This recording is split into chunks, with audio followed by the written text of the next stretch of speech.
자, 지금부터는 이제 우리나라 지방자치로 들어가서 우리나라의 지방자치 주요 내용들을 함께 살펴보도록 하시겠습니다. 자, 이게 우리나라 지방자치 역사가 나와 있습니다. 자, 이제 재헌의회가 성립했다라고 되어 있습니다. 재헌의회면은 이게 48년도죠? 48년도에 이제 그때 50총선거? 그랬죠, 그죠? 50총선거. 자, 이제 그러면서 재헌의회가 성립했고, 그리고 이제 49년 전국에서 도의회 선거가 실시됐다라고 이렇게 나와 있습니다. 자, 그랬는데 이게 바로 실시가 못 됐습니다. 왜냐면은 그게 이제 49년도라고 한다면은 이 재헌의회가 이제 헌법 만든 거잖아요. 그렇죠. 이제 헌법 만든 거야. 그래서 48년도에 이제 헌법 만들고, 이제 대한민국 정식 정부 출범시키고, 그러고 난 다음에 지방자치법 자체가 49년도에 만들어진 거예요. 그러니까 지방자치법이 49년도에 만들어지고, 그러면 지방선거 실시해야 되는데, 그런데 어떻게 됐어요? 아니, 전쟁 나고 막 그랬잖아요. 그래가지고 52년도가 되어서야. 그러니까 전쟁이 좀 소강 상태로 들어갔거든요. 처음에는 굉장히 치열하게 싸웠지만, 나중엔 약간 소강 상태가 되면서, 그러면서 이제 52년도에 그때 이제 처음 이 지방선거를 실시했다, 이렇게 이제 봐야 됩니다. 그래서 시점이 맞지가 않아요. 시점이. 그래서 이거 틀린 것으로 이렇게 보셔야 되고, 자, 1949년이면 이제서야 지방자치법을 제정했다라고 봐야 됩니다. 지방자치법 제정이고, 도의회의원 선거가 실시됐다라고 이렇게 되어 있는데, 지방의회 선거는 언제 했냐면은 요거는 이제 1952년도가 되어서야 했다, 이렇게 봐두시고요. 1991년 지방선거에서 지방의회 의원을 선출했는데 지방자치단체장 선거는 실시되지 않았다. 이거는 이제 맞는 얘기입니다. 우리가 이제 지방자치가 이렇게 1공화국 때 도입이 됐고, 그리고 이제 2공화국 때가 장면내각 때잖아요. 그때 이제 완전 전면화하기로 이렇게 했는데, 심지어 그때는요, 제가 기억하기로는 대법원장도 막 선출하고 막 이러려고 했던 것까지도 제가 이제 봤었거든요. 그러니까 그러다가 이제 5.16이 나가지고, 그래가지고 이제 못했다, 계획대로 못했다, 이렇게 이제 되고 끝났습니다만은, 아무튼 전폭적으로 이제 국민 참여를 확대하려고 하는 이런 움직임까지도 있었다는 거예요. 그랬지만은 5.16 정변으로 인해 가지고서 군사정부가 들어서고 지방자치는 전면 중단됩니다. 중앙집권화를 추구하는 거죠. 자, 그래서 지방자치가 전면 중단화 돼가지고 언제까지 이게 중단이 돼 있었냐? 전두환 정부 때까지, 네, 요게 이제 중단이 돼 있었습니다. 그러다가 87년도 6월 민주항쟁으로 87년도 9차 개헌이 있었잖아요. 9차 개헌. 그 9차 개헌을 할 때 지방자치 관련 조항이 들어갑니다. 그게 지금도 보면은 그대로 남아있는 건데 2개 조항밖에 안 돼요. 2개 조항밖에 안 되는데, 지방자치 해야 된다는 원칙 하나 확인하고 지방의회를 구성해야 된다라고 되어 있습니다. 그래서 그 헌법에는요, 지방자치단체장에 대한 얘기 자체가 없어요. 지방자치단체장 선거를 해라, 이런 얘기가 없다고. 왜냐면요, 우리 앞에서 봤지만 사실은요, 지방자치를 한다 그래서 무조건 지방자치단체장을 선거로 뽑아야만 하는 것은 아닐 수도 있잖아요. 기관통합형도 있다며. 그래서 아마 그런 고민들이 있지 않았을까 조심스럽게 추측해 봅니다. 그 논의까지를 제가 들여다보진 않았지만은, 네, 그래가지고 헌법에는 아무튼 지방의회를 설치해야 된다라는 것까지 나와 있는데 지방자치단체장을 뽑으라고는 안 돼 있어요.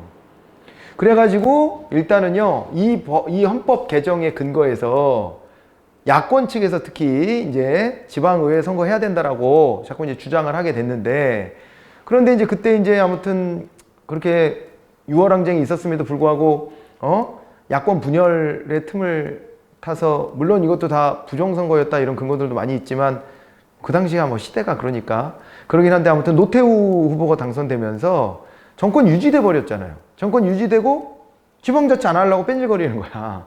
그걸 갖다가 겨우겨우 이제 주장을 해서 91년도가 돼서 이제 지방의회 선거가 다시 이제 부활하게 됐던 겁니다. 그 역사를 좀 기억하시고요. 지방자치단체장 그럼 언제부터 뽑았냐? 그러고 난 다음에도 정권 교체는 안 됐어. 92년도에 또 대선이 있었는데, 또 그 다음에도 정권 교체는 안 되고, 같은 당에서 후보자가 나와서 됐는데, 인물은 확 달라졌죠. 인물은 반독재 투쟁에 앞장섰던 대표적인 그 정치인이었던 김영삼 대통령이 그때 당선이 됩니다. 그래서 3당 합당으로 저쪽으로 넘어가서 당선되긴 했지만 마인드가 똑같다라고 볼 수는 없는 거잖아요. 뭐 그래서 그런 건지 요게요 95년도 김영삼 정부 때예요. 95년도에 그때 이제 요 4년이 지났으니까 91년도 지방선거하고 4년 지나서 95년 선거 그때는요 지자체장도 선출하는 것으로 그건 이제 다만 법률로 보강을 해야죠. 법률로.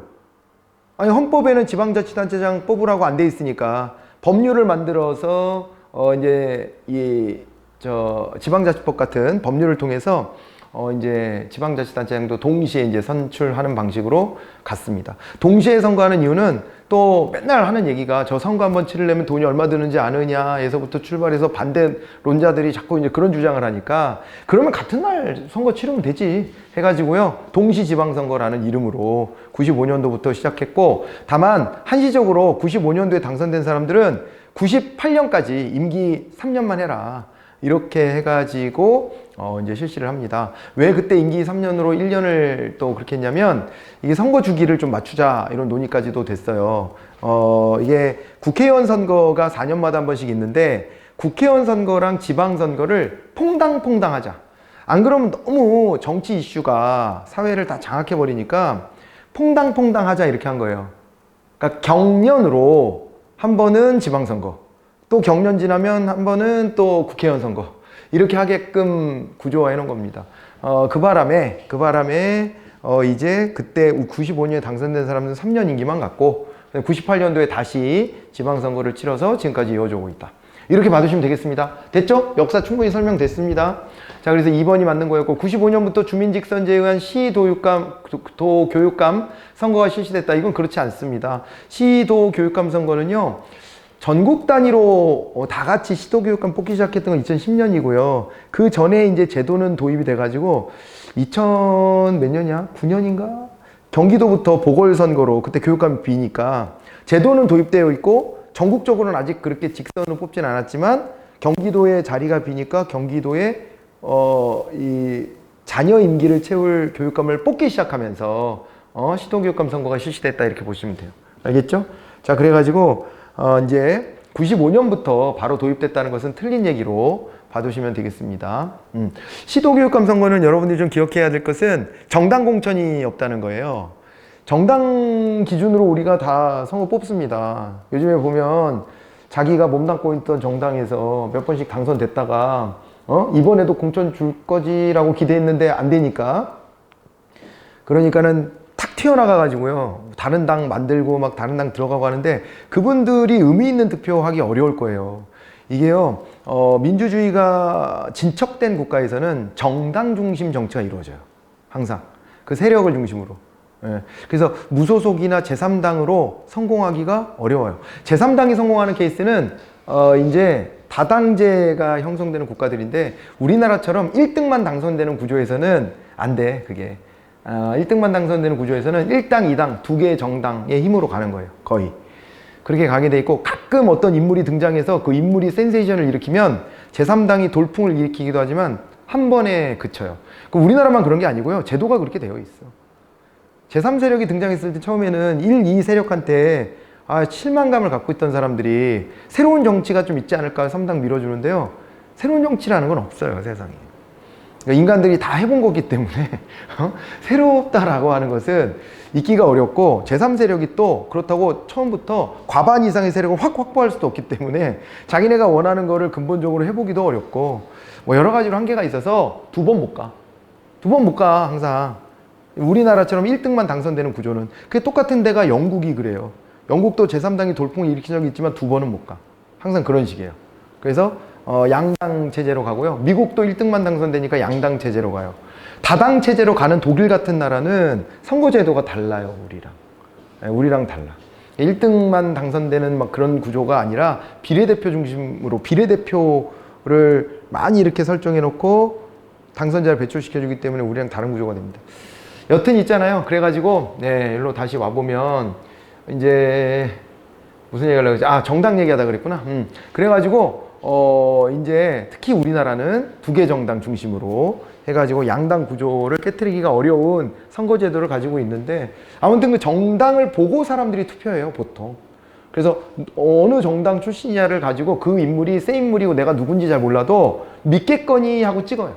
그 정당이 자기네 시스템으로 알맞은 사람 공천했겠지 하고 찍는다고, 지지자들이. 그리고 내가 지지하는 정당이 없더라도 이번에 심판하고 싶은데 반대쪽에 있는 데를 찍어. 항상 그런 식으로 해가지고 그쪽이 선거에서 이기는 이런 경향이 나타납니다. 아무튼 그래서 이 정당의 영향력이라고 하는 것이 굉장히 이제 지대한 영향을 끼치는데, 다만 이 정당이라고 하는 것은 딱 떠올렸을 때 어떤 정치적인 그 이데올로기적인 차이를 국민들이 다 인식하고 있는 거예요. 나름. 그죠? 다 인식하고 있기 때문에, 그렇기 때문에 이제 그게 정당이 하나의 선택의 기준이 될 수 있다는 건데, 교육감도 그렇게 뽑으면 괜찮은 거냐, 이거에 대해서는 조금 이제 생각이 달랐던 거죠.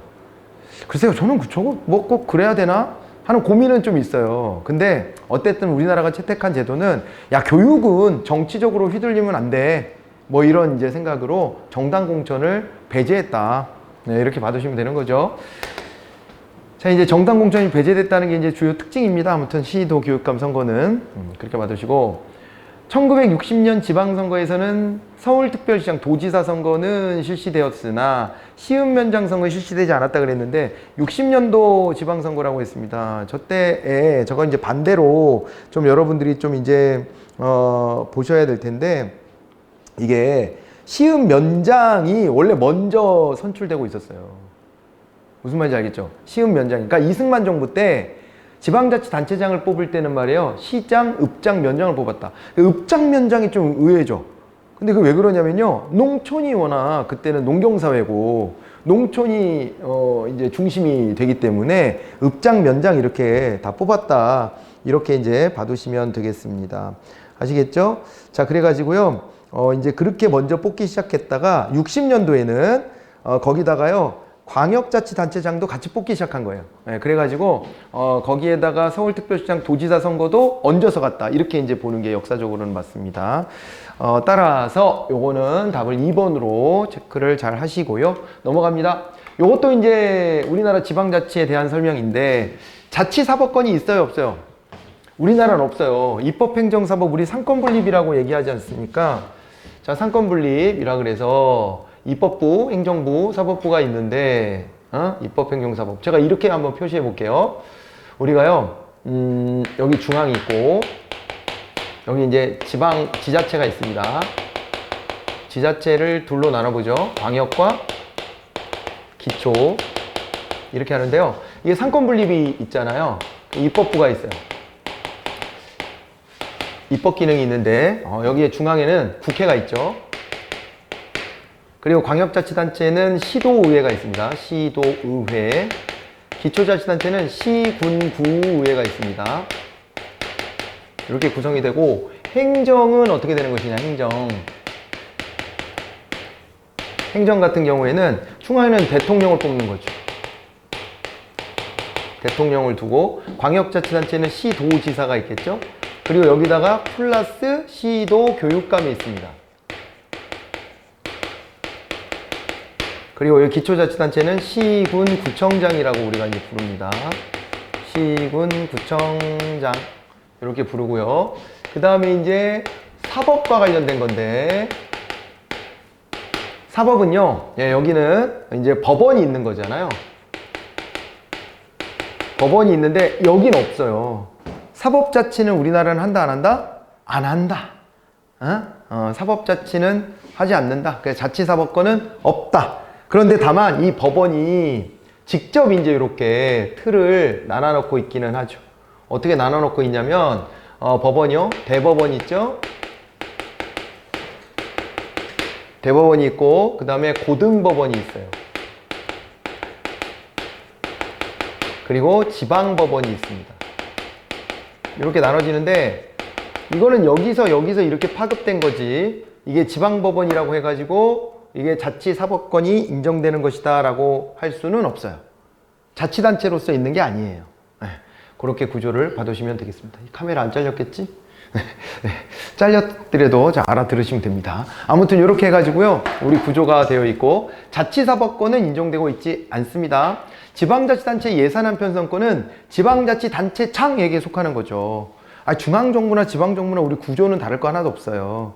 그리고요, 거듭 말씀드리지만 이게 행정부 주도성이 굉장히 강력합니다. 우리나라 예산제도는 기본적으로. 자, 그래서 이 행정부가 예산안 편성해 놓으면 이 의회가 크게 뒤집지 못해요. 예, 크게 뒤집지 못하고, 그런 이유가요 또 있어요. 하나가 왜 그러냐면은 행정부 주도성이 있어서 그렇다 이런 분석도 가능하지만, 또 하나는 뭐가 있냐면은 경직성 예산이 주예요. 경직성 예산. 그러니까 이게 이런 거 있죠. 그러니까 의무 지출 항목이냐 임의 지출 항목이냐 이렇게 나누거든요. 근데 임의 지출 항목 같은 경우는 이거는 뗐다 붙였다 할 수 있는 예산인데, 그런데 있잖아요, 의무 지출 항목은 뗐다 붙였다 할 수가 없어요. 법적으로 그냥 강제되는 거예요. 그거 그냥 써야 돼요. 수원시 같은 기초자치단체 있잖아요. 예, 여기에 예산이 2조 좀 더 넘거든요. 2조 좀 더 넘어요. 수원시는 기초자치단체임에도 불구하고 2조 이상 써요, 혼자. 그런데 그 중에 있잖아요, 임의지출 항목에 해당되는 게요 10% 내외? 10% 좀 더 될 거예요, 아마. 그 정도밖에 안 돼요. 2천억 정도 얘기하는 것 같더라고요. 2천억 정도. 네. 수원시에 있는 분한테 들은 얘기야. 그러니까 이게 그 정도밖에 안 되기 때문에 이게 의회가요 이거를 막 뭘 갈아엎고 막 이거 빼고 이렇게 할 수 있는 여지가 별로 없어. 근데 중앙정부도 많이 그래. 점점점 더 그래. 왜냐하면 우리가 복지 예산 같은 걸 확대하다 보면 복지 지출은 의무 지출이 되지 임의 지출이 아니에요. 한 번 제도를 도입하면. 그래서 이제 복지제도 확산에 신중해야 된다라는 주장도 있는 거예요. 한 번 도입하면 그 다음에는 꾸준히 갈 수밖에 없어요. 그래서 함부로 너무 정치적으로만 결정하면 안 된다, 그런 얘기를 하기도 하죠. 우리 마음이 아프니까 여기도 또 더해주고 싶고 저기도 더해주고 싶고 그런 마음이 다 있잖아요. 있는데 한 번 도입하면 그 계속 가야 되니까 장기적인 전망 속에서 잘 제도를 도입해야 된다, 이런 얘기들을 하죠. 자, 이제 그렇게 봐두시고 그 다음에요, 자치입법권은, 자, 그래서 2번이 답이 됐고, 자치입법권은 지방의회만 행사하냐? 아닙니다. 자치입법권에는요, 여기 이제 지방의회도 할 수 있는 게 있고 지자체장이 할 수 있는 것도 있는 거예요. 그래서 여기 지방의회가 행사하는 것은 요거 조례제정권이죠. 조례제정권을 갖고 여기는요, 자, 조례를 집행해 줘야 돼요. 그리고 플러스 규칙의 제정권이 있죠. 규칙의 제정권을 가지고 있답니다. 규칙 제정권. 됐죠? 네. 이렇게 해가지고 나눠서 보시면 되겠습니다. 그렇기 때문에 자치입법권을 지방의회만 행사하는 것은 아니고 지자체장도 행사한다. 세종특별자치시와 제주특별자치도의 제주시는 기초자치단체다 그랬는데, 세종특별자치시는 광역자치단체고, 그 다음에 제주특별자치도의 제주시는 기초자치단체가 아니고 그냥 행정적 시다. 그래서 제주특별자치도의 도지사가 이 시장을 임명하게 되어 있습니다. 임명하게 되어 있다고요. 그렇게 해서 틀린 얘기로 정리하실 수 있겠습니다. 자, 그 다음에 자치경찰제도로 가봅니다. 지역 실정에 맞는 치안 행정을 펼칠 수 있다, 이렇게 되어 있습니다. 예, 그러라고 도입한 겁니다. 우리 이제 경찰의 구조는 세 가지로 되어 있다라고 봐두시면 되는데, 자, 경찰, 국수본이라고 하는 게 이제 만들어졌고요. 이게 이제 국가수사본부예요. 국가수사본부, 국수본이라는 게 있고, 그 다음에 있잖아요. 또 하나가 이제 우리 이제 그 중앙경찰이 있는 거죠. 그죠? 예, 중앙경찰. 편의상 이렇게 이제 표시해 볼게요. 중앙경찰이 있는 거고요. 그 다음에 또 이제 자치경찰이 있는 거죠. 이거 떼어낸 거죠. 그 자치경찰은 말이에요, 어떻게 되냐면요, 이중적으로 명령을 받는 구조가 될 수 있어요, 이게. 구조상으로 보면. 왜냐면, 자, 경찰청이 위에 있잖아요. 그러면 시, 도 단위를 기반으로 해서 지방경찰청이 있어요. 지방경찰청. 그러면 그 지방경찰청의 영향도 받게끔 되어 있습니다. 자치경찰이. 에? 지방경찰청의 영향도 받아요. 그렇지만 어디에 영향도 받냐면, 자, 여기는 예, 이렇게 지방경찰청 장의 영향도 받겠지만은 더 중요한 건 이거죠. 이게 이제 왜 자치라는 말을 갖다 붙일 수 있는 거냐면 시도지사 소속의 자치경찰위원회가 있어요. 자치경찰위원회가 있고 여기에 위원장을 이제 시도지사가 임명하는 형식이 됩니다. 예. 그렇게 해가지고 자치경찰위원회의 영향을 받기 때문에 얘를 갖다 자치경찰이라고 갖다 붙일 수 있는 겁니다. 그래서 지역실정에 맞는 치안행정을 펼치자라는 취지로 도입됐다라고 하는 것이고, 수사권 같은 것들이 있긴 있는데 굉장히 제한돼요. 수사권은 그 지역 현안에 관련된 것만 보게 되어 있어요. 그러니까 교통사고 같은 거 있죠. 교통사고에 대한 수사권 가지고 있고, 자치경찰이 또 갖고 있는 권한이 수사권으로 보자면은 실종사고 같은 거 있잖아요. 실종사고나 아니면 생활 속에서 벌어지는 폭력사건 이런 거 정도 이렇게 되고, 그 다음에 어때요? 중앙경찰은 이제 좀 광범위한 영역에 수사권 같은 것을 보유하고, 그러면서도 수사 전문기관인 국가수사본부를 따로 둬서, 이거는 둔 이유가요, 경찰청장도 개입하지 마라, 그런 취지예요. 사실은 수사 문제에 대해서 함부로 윗선의 지시 이런 거 받지 못하도록 하기 위해서 저렇게 국가수사본부를 또 국가적 차원에서 또 전개해야 될 중요한 수사들 있잖아요. 이런 것들을 따로 맡아서 하는 국가수사본부가 따로 또 존재하는 거예요. 됐죠? 이렇게 세 가지 형태로 조직을 쪼개놨어요. 그래서 이게 원래 취지가 국가 권력자들로부터 영향을 받지 말라는 건데, 수사를 독립적으로 하라고 좀 이렇게 한 건데, 저번에는 대통령이 자기랑 가까운 검사 출신의 변호사를 여기에다가 앉히려고 하다가, 그죠? 그러다가 이제 반발에 부딪혔었는데, 마침 그 자녀 학폭 문제가 터져가지고 스스로 이제 사임하는 그런 사태가 있었거든요. 그때 논란이 된 이유가 왜 그러냐면, 이거의 설치 취지는 뭡니까? 아니, 경찰청장도 함부로 개입하지 못하게 하려고 따로 두도록 한 건데, 그런데 이걸 갖다가 검사 출신이 와서 이 자리를 맡으면 그럼 어떻게 되는 거지? 이게 막 뒤엉키는 거예요. 원래 도입 취지하고는 좀 안 어울리는 겁니다. 그러니까 물론 대통령 임명권자도 판단이 있으셨겠지만은, 어떤 판단 기준이 있었겠지만은, 어쨌건 논란은 생길 수밖에 없는 그런 상황이 되어버린 거죠. 제도의 도입 취지랑은 좀 다른데 왜 저렇게 하려고 하나 하는 이제 논란들이 좀 있기도 했었습니다. 그러다가 이제 최초 임명했던 사람 튕겨져 나가고, 그 다음에는 이제 경찰 출신으로 잘 앉혔습니다. 이제 여론도 안 좋고 한 걸 보고 약간 이제 또 방향을 좀 바꿔서 경찰 출신을 갖다 앉히고 해서 이제 마무리가 됐는데, 아무튼 요 세 개 조직으로 나눠져 있는 걸 참고 삼아 보시고, 우리 시험에서는 근데 위에 있는 건 나올 가능성이 거의 없어요. 위에 있는 건 나올 가능성이 별로 없고, 요거 자치경찰 요거에 좀 주목하시면 됩니다. 자, 그런데 경찰 업무의 통일성과 효율성을 높일 수 있다, 이거는 맞는 얘기겠습니까? 당연히 아니죠. 이거 답 되게 쉽죠? 그러니까 이거 지역별로 다 제각각 자기네 지역에 주로 이제 힘을 쏟아야 되는 영역을 찾아내서 거기에다 힘을 쓰겠다, 이렇게 되는 거잖아요. 원래 이 자치경찰제는 제주특별자치도에만 일단 실시했던 제도고요. 그때는 이렇게 중앙의 경찰을 막 쪼개서 놓는 형태의 자치경찰이 아니고, 아예 제주특별자치도지사 소속으로 자치경찰단을 따로 뽑아서 뒀어요.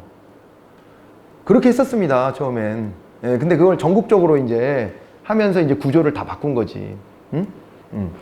그렇게 바꾼 겁니다. 그러니까 교통경찰 원래 있었잖아요. 지역에서 이렇게 여기 우리 이제 요즘에는 지구대라고 하죠. 파출소라고 안 하고, 옛날에는 파출소 이렇게 불렀었는데, 지금은 그걸 파출소 몇 개를 통합해서 지구대라고 불러요. 지구대. 지구대 소속 경찰 같은 경우는 자치경찰로서의 역할을 하고 있었던 거지, 그전에도. 근데 이걸 따로 조직을 떼어내는 형식을 이렇게 취한 겁니다. 됐습니까? 이게 무슨 얘기인지? 그렇게 해가지고 전국으로 확산한 거예요. 그렇게 됐는데, 왜 근데 제주도에는 자치경찰이 필요했을까? 왜 그랬을까? 제주도는 관광객이 많은 곳이잖아요. 외지인들이 많이 들락날락 하는 곳이에요. 그러다 보니까 또 이 지역만의 어떤 특성 같은 것들이 존재하겠죠. 이제 그런 현안들을 다루도록 했던 게 요게 이제 자치경찰단 도입의 취지였다, 이렇게 보고요. 여기서 보니까 한번 봐볼게요.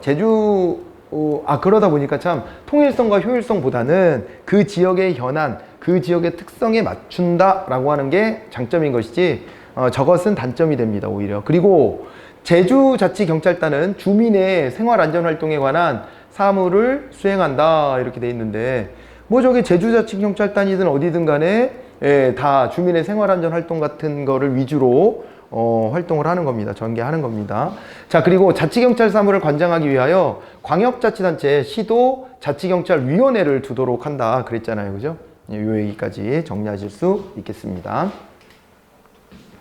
우리나라는 이렇게 자치경찰을 통해서 경찰자치도 이제 시도하고 있다라고 정리하실 수 있겠습니다. 지방선거에 대한 설명으로 옳은 것은 했습니다. 또 지방선거에 대한 얘기인데 누구누구를 뽑는지는 봤으니까요. 한번 볼까요? 이승만 정부에서 처음으로 시읍면 의회 의원을 뽑는 지방선거가 실시되었다라고 이렇게 되어 있습니다. 자, 그래가지고 요거가 이제 맞는 얘기가 되었습니다. 예, 그래가지고 이게 아까도 말씀드렸지만은 일단은요 49년도에 지방자치법이 일단 만들어졌다 그랬고 그러고 난 다음에 이제 52년도에 처음으로 이제 지방의회 의원을 뽑았다 그랬는데 그 단위가 시읍면 의회로부터 시작했다라고 봐두시면 되겠습니다. 자, 그리고 이제 그 다음에 박정희 정부부터 노태우 정부 시기까지 지방선거 실시되지 않았다. 이건 틀린 얘기죠. 왜냐하면 노태우 정부 때였던 91년도에 지방의회 선거가 다시 부활했다 이랬고 지방자치단체장과 지방의회 의원을 동시에 뽑는 선거는 김대중 정부가 아니라 김영삼 정부 때 95년도에 처음 했다 그랬고 2010년 지방정부부터 정당공천제가 기초지방의원까지 확대되었지만 많은 문제점이 지적되면서 현재는 실시되고 있지 않다라고 이렇게 되어 있는데 이때가 또 변화가요. 뭐가 있냐면은 아까 교육감 선거도 얘기했지만 또 하나의 변화가 뭐냐면은 정당공천제가 확대된 겁니다. 오히려 교육감만 빼고는 전부 다 정당공천제를 바꿨는데 그전에는 어떻게 했냐, 기초자치단체 있잖아요. 여기는 정당공천제를 두지 않았었어요. 너무 중앙정치에 휘둘리는 거 아니냐 해가지고 정당공천제를 두지 않았는데 그러면 장점들이 더 부각돼야 되잖아요. 근데 실제로 해보니까 어떻게 되냐면 우리가 기준이 잘 없어요. 기초의회 의원을 뽑는데 누가 누군지를 잘 몰라. 군 단위는 알겠지. 군 단위에서는 인구가 적은 데서는 한 달이 걸치면 누군지 알잖아. 소문도 쫙 퍼지고 그 사람 이런 사람이래 라고 하는 건 알겠지만 특히 도시 지역에서는요 시의원 누가 출마했는데 누군데? 구의원 출마했는데 누군데? 이렇게 된단 말이에요. 누군데? 잘 모르겠는데 그중 누구를 골라야 돼. 그러다 보니까 이게 자칫 결과가요. 이게 뭐 주민을 대표할 수 있을 만한 사람이 못 되는데 막 당선되는 경우들도 많고 지역의 토호들 있죠. 지역 단위로 사업하는 사람도 있어. 특히 건설업하고 막 이런 사람도 있잖아. 지역에서 무슨 또 이렇게 사업 같은 걸 따내야 될 사람들 이런 사람들이 의도적으로 지방의회 출마해서 공천이 없으니까 자기네들이 그냥 거기에서 선거운동 충실히 해가지고 당선되고 뭐 이런 일들이 있단 말이에요. 이렇게 하다 보니까 오히려 이게 취지가 무색하다. 오히려 정당이 걸러주고 방향성에 맞는 후보자를 공천해주면 주민들도 이 사람이 어떤 일을 하겠구나라는 방향을 알고 뽑아줄 거 아닙니까? 여러분 있잖아요. 이렇게 생각하시면 돼. 지방에서요. 보수 정당의 공천을 받고 출마한 시장이나 시의원 같은 사람들 뽑아주면 개발 사업을 더 많이 할 가능성이 있겠구나. 이렇게 생각하시면 되고, 그 다음에 진보적 성향을 가진 사람 뽑아주면 그런 거보다는 어때요?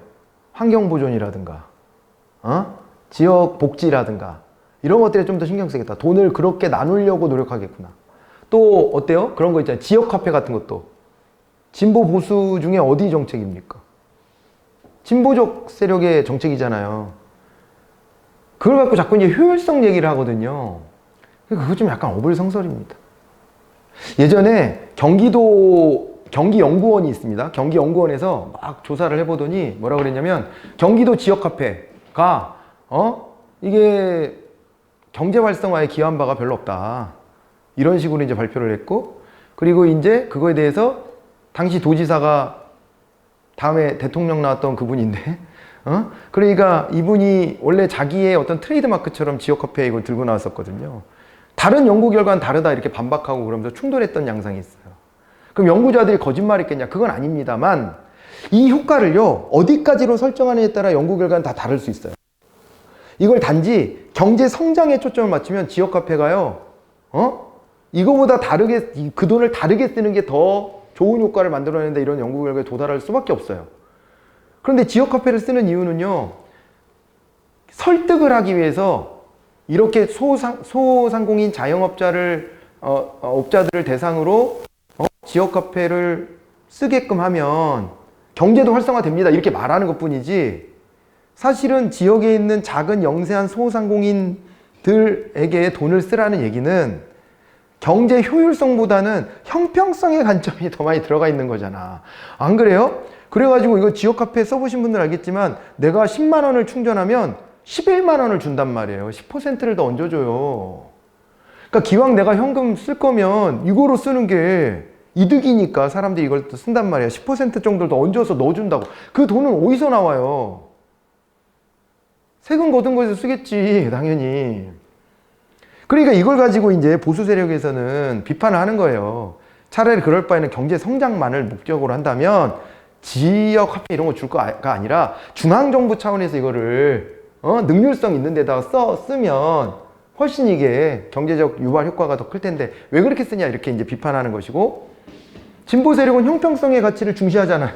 그러니까 야, 이게 소상공인도 먹고 살아야지 맨날 대기업 뭐 그 마트만 가라는 얘기냐 하면서 이거를 꽂아주는 거야.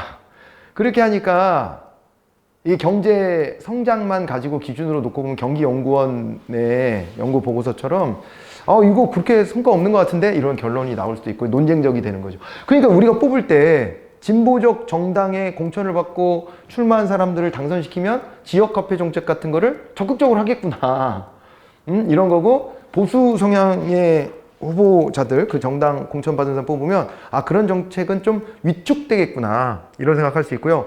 공무원 선발도 마찬가지예요.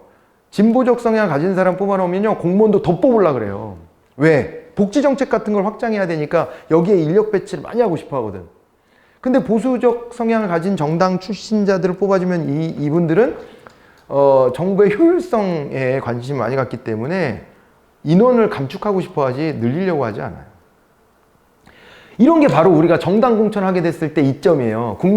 주민들이 이 사람을 뽑으면 어떤 방향으로 가겠구나 예측이 돼. 정책에 대해서. 근데 전부 다 정당 공천 안 받으면 무소속이야. 그럼 잘 모르겠어. 이 사람이 과연 정책적 방향이 어떤 건지. 그잖아요? 그런 이제 한계가 있는 것 때문에 도입을 했어요. 물론 이걸로 문제점도 생겨요. 당장에는. 어떤 문제점 생겼는지 알아요?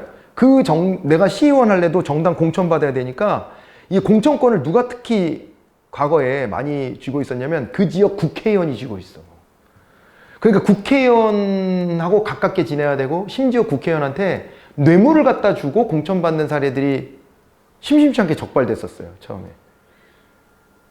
그러면 또 이제 반대론자들이 막 튀어나오죠. 그래가지고 정당 공천 폐지해야 된다 그러는데, 정당 공천 안 했을 때보다는 이런 비리를 제어하면서 정당 공천하는 게 낫다는 것이 사실상 이제 사회적 합의가 된 거지. 그래서 지금 이제 이 제도가 계속 유지되고 있다, 이렇게 봐주시면 됩니다.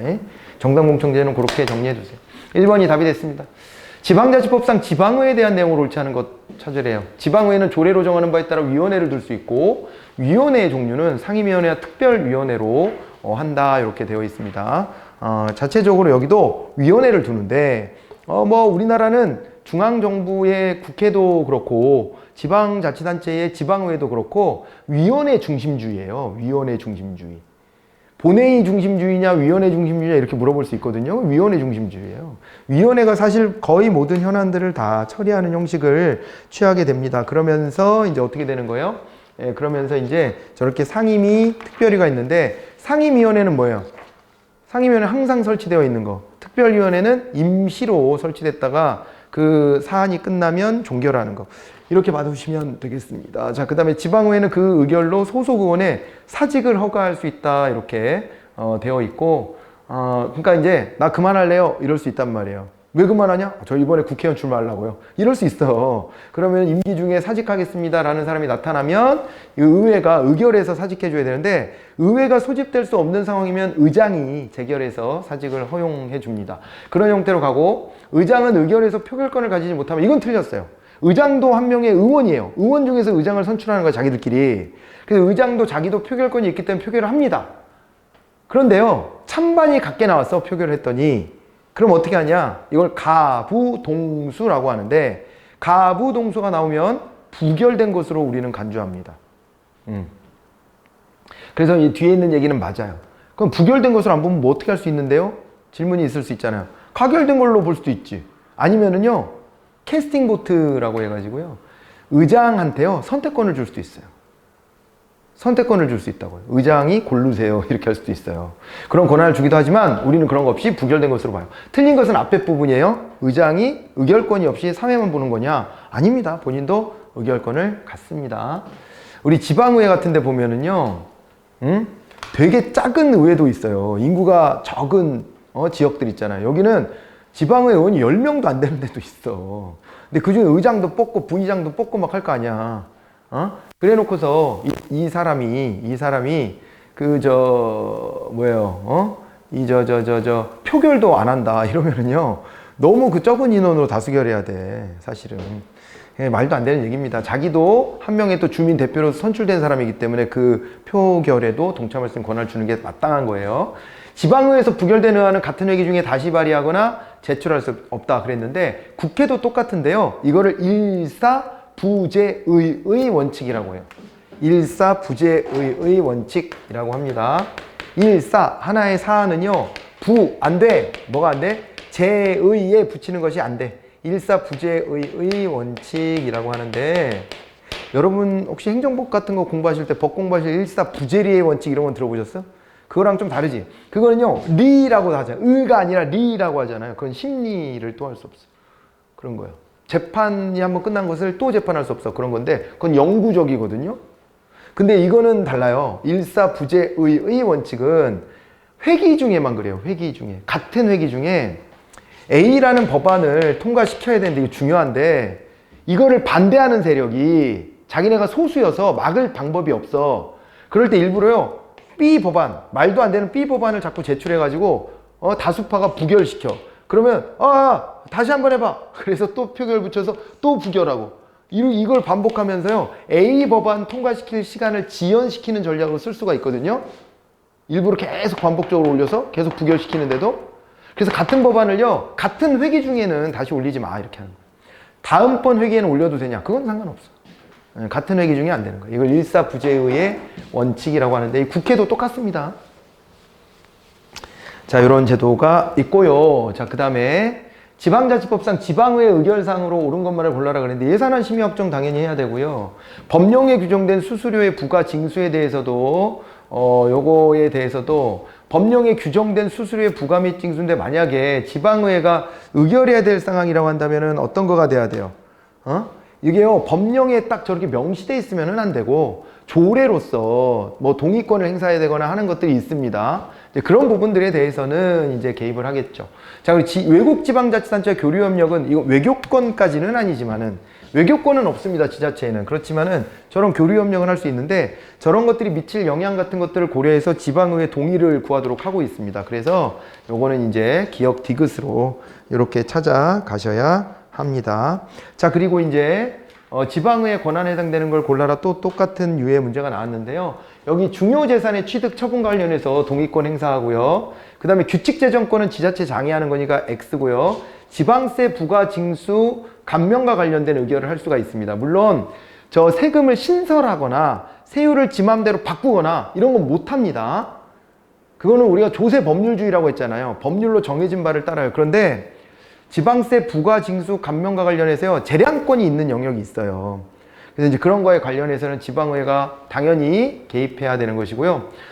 청원권이 있습니다. 주민이요, 내 의견을 들어줘라 라고 해가지고 청원권 행사할 수 있는데, 그 청원권을 행사하게 되면 그럼 어떻게 된다고요? 이 청원권의 수리, 처리 이런 걸 또 지방의회가 관장하게 되어 있습니다.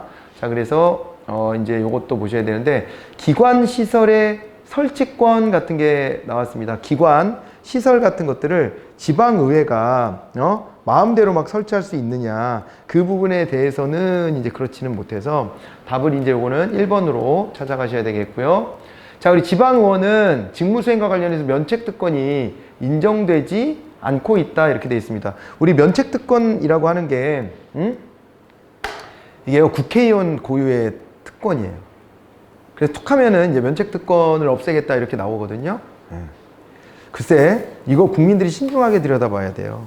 여러분 있잖아요. 지금 뭐 상황이 달라지긴 했지만 과거의 독재 정권 때는요 국회의원이 국회에서 국민의 대표로서 무슨 의혹 같은 걸 제기해.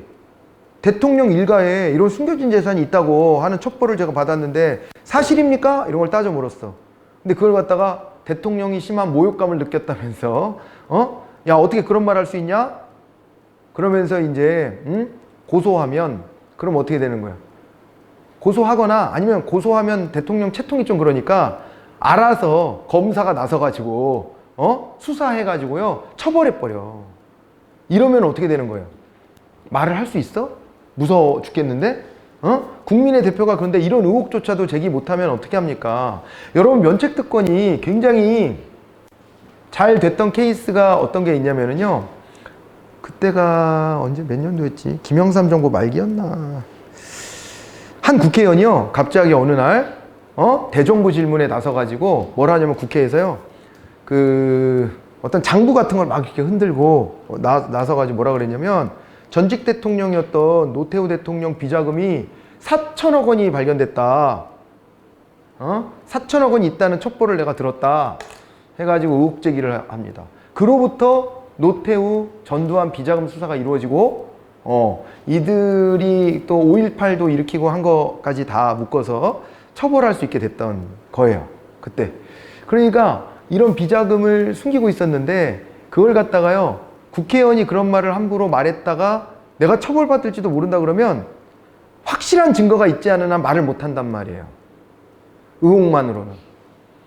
근데 국민의 대표가 그런 것도 말 못하면 되겠습니까?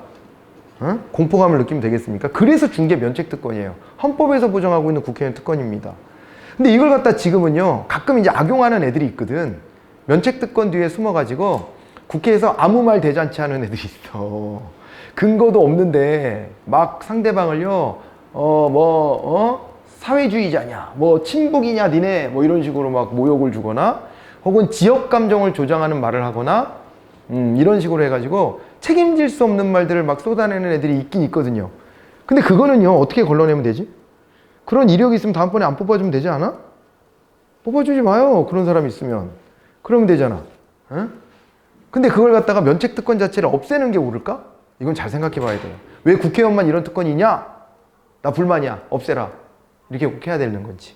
같이 세트로 묶여 다니는 애가 불체포 특권이에요. 이것도 마찬가지예요. 예전에는요, 막 체포에다가 구속시켜버리고 그랬단 말이야. 마음에 안 들면. 근데 그 국회의원을 함부로 그렇게 하지 못하도록 하기 위해서 그 표결 방해하려고 그렇게 하는 거예요. 예를 들면 여러분들이 또 역사에서 공부했었을 부산 정치파동 사건 기억합니까? 발췌개헌 이런 거 얘기할 때 그때 그랬잖아요. 야당 인사들 마구잡이로 잡아다 체포해서 구금시켜놓고 표결 붙이는 거잖아요.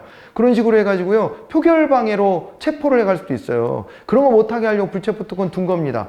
불체포특권을 없애려고 하지 말고요 악용하지 못할 방법을 찾는 게 더 현명하다 이렇게 볼 수 있어요.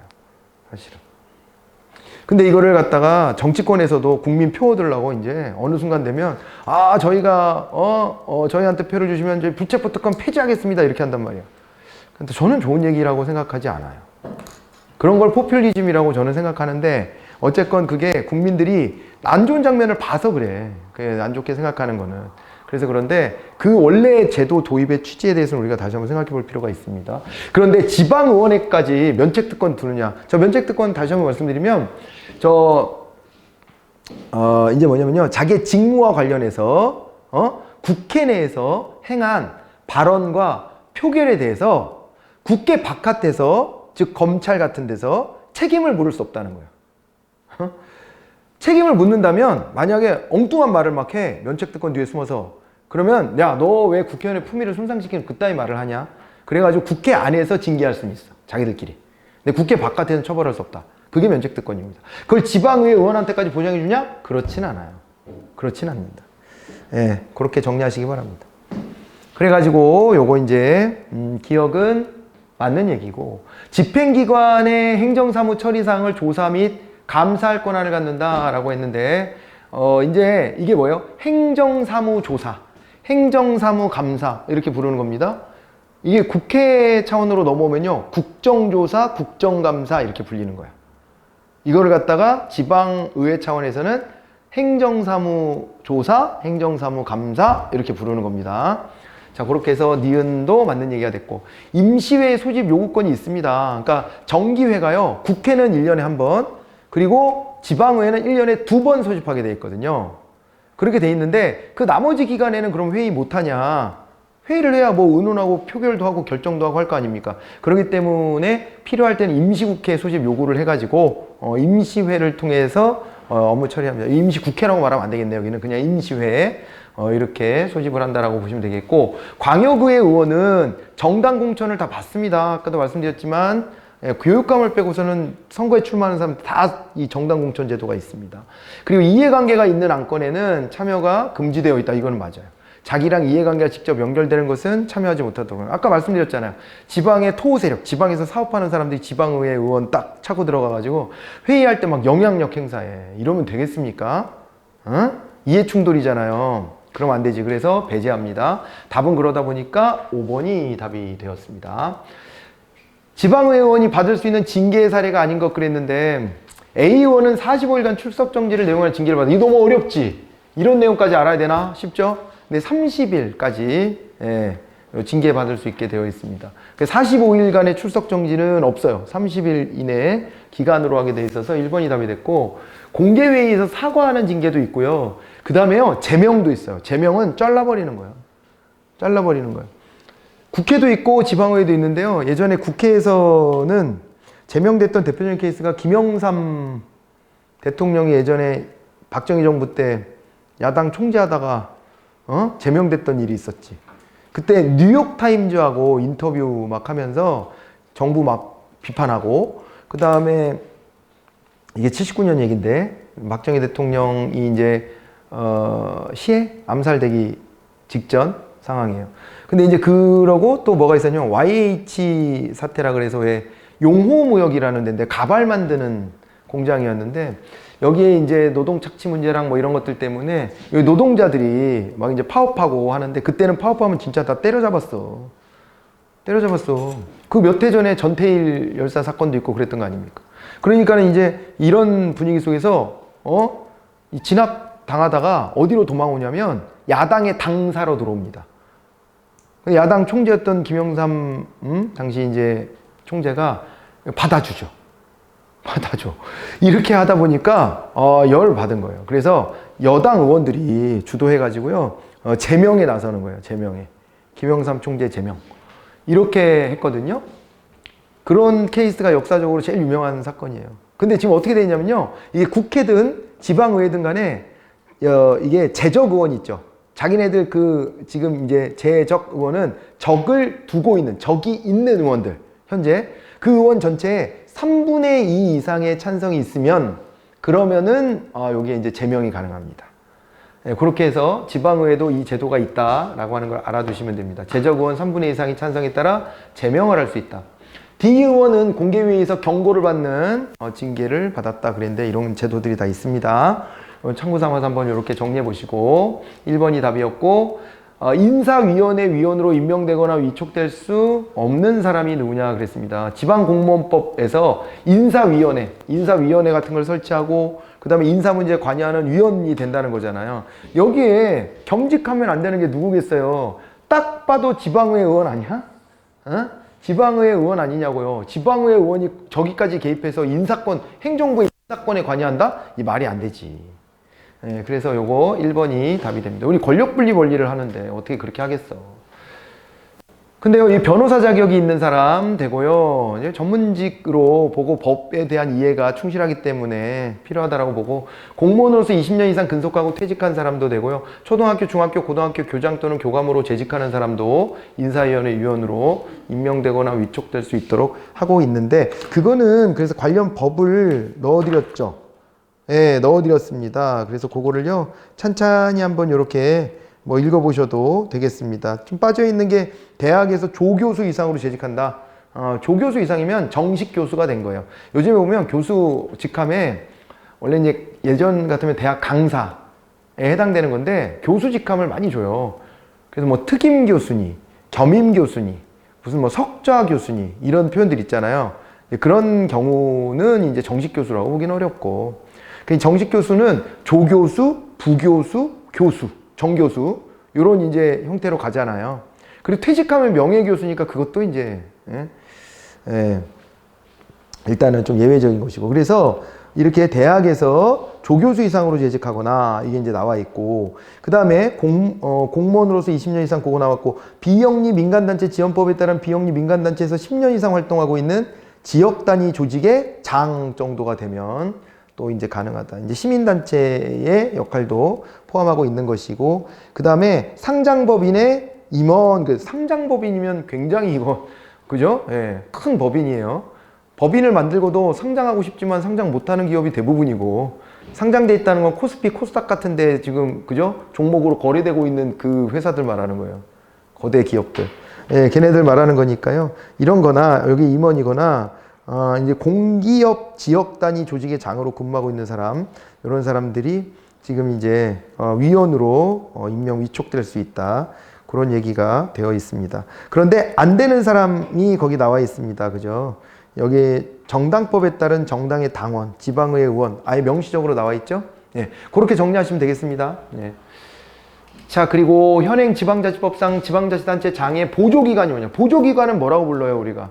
보조기관이다 그러면 보조기관은 개선이지, 개선이잖아요. 장, 그 다음에 뭐가 있어? 자치단체 장, 자치단체 장, 그죠? 부단체장, 그리고 거기다 실장, 국장, 뭐 과장 이렇게 내려오겠지, 그죠?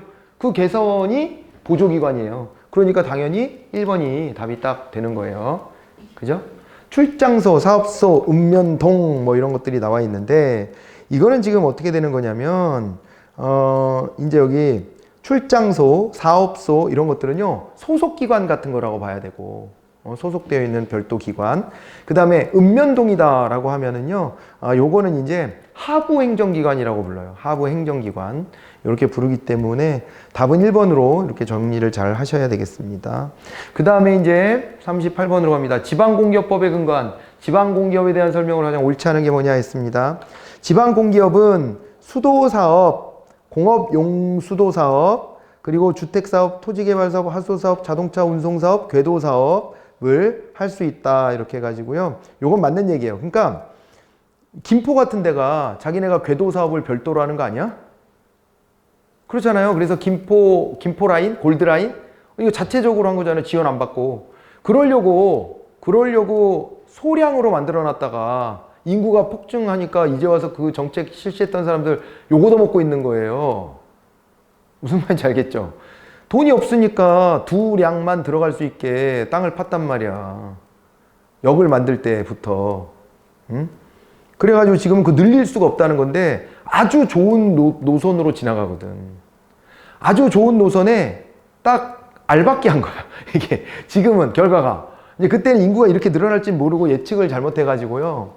예, 그래가지고 이제 두량 정도를 운행시키면 괜찮겠다 해가지고, 근데 국비 받고 이러려면 시간이 너무 많이 지체되니까 그렇게 안 하려고 자체 사업으로 추진했던 건데, 그 얘기는요, 지방공기업 만들어가지고 거기서 궤도사업 같은 거, 도시철도 자체적으로 할 수 있다는 얘기잖아, 이게. 근데 국비를 받아도 아무튼 자기네가 주도해서 할 수는 있어요. 그게 이제 뭐, 지방의 광역시 같은 데 가보면 다 이제 지하철 같은 것들 가지고 있잖아요. 그죠? 그건 다 궤도사업 하잖아요. 서울도 마찬가지고요. 서울 도시철도공사 이런 거 따로 있잖아요. 그리고 이제 또 보세요. 여기 이제 이런 것들에 대한 사업 앞에 열거된 것들도 다 이거 지방자치단체가 관여해야 될 사업이기 때문에 지방공기업 형태로 운영을 한다 이렇게 봐두시면 되겠고, 그 다음에요. 지방공기업에 관한 경영평가는 원칙적으로 행안부 장관의 주관으로 이루어진다라고 했는데, 우리가요 공공기관 운영법상에 보면 경영성과평가를 누가 하냐면 기재부 장관이 합니다. 그렇지만 지방자치는 주무부 장관이 행안부 장관입니다. 그래서 지방공기업에 관련된 경영성과평가도 행안부 장관이 주관하는 거예요. 나눠서 보셔야 됩니다. 국가 차원의 공공기관은 기재부 장관이 하지만 지자체 공공기관은 행안부 장관이 한다 이렇게 보셔야 돼요. 그리고 공사의 운영을 위하여 필요한 경우에는 자본금의 2분의 1을 넘지 않는 범위에서 지자체 외의 자로 하여금 공사에 출자하게 할 수 있는데, 외국인 및 외국 법인은 제외한다. 이렇게 되어 있습니다. 자, 여기에서 지금 있잖아요. 이게요, 틀린 부분은 그 뒤에요. 단, 외국인 및 외국 법인은 제외한다. 이렇게 돼 있잖아요. 그러니까, 바깥에서 돈을 좀 끌어올 수 있는 길을 좀 열어줘야 되거든요. 근데 다만 이게 2분의 1이 넘어가 버리면은, 외부에서 끌어들인 돈을, 예, 그거를요, 2분의 1을 넘겨버리면, 이게 지배권이 넘어갑니다. 아예. 그러면 공익적 가치를 추구해야 되는, 공기업의 위치가 흔들리거든요. 그래서 2분의 1을 넘으면 안 돼. 예, 그 범위 안에서 하는데, 지방자치단체 외자가 이제 출자하게 할 수 있는데, 단 외국인 및 외국법인을 제외하면 출자를 해줄 수 있는 주체가 너무 제한되잖아요. 그래서 지분이 절반만 안 넘어간다면 그것이 외국인이든 외국법인이든 상관은 없겠다 해서 포함하는 것으로 그렇게 정리하셔야 돼요.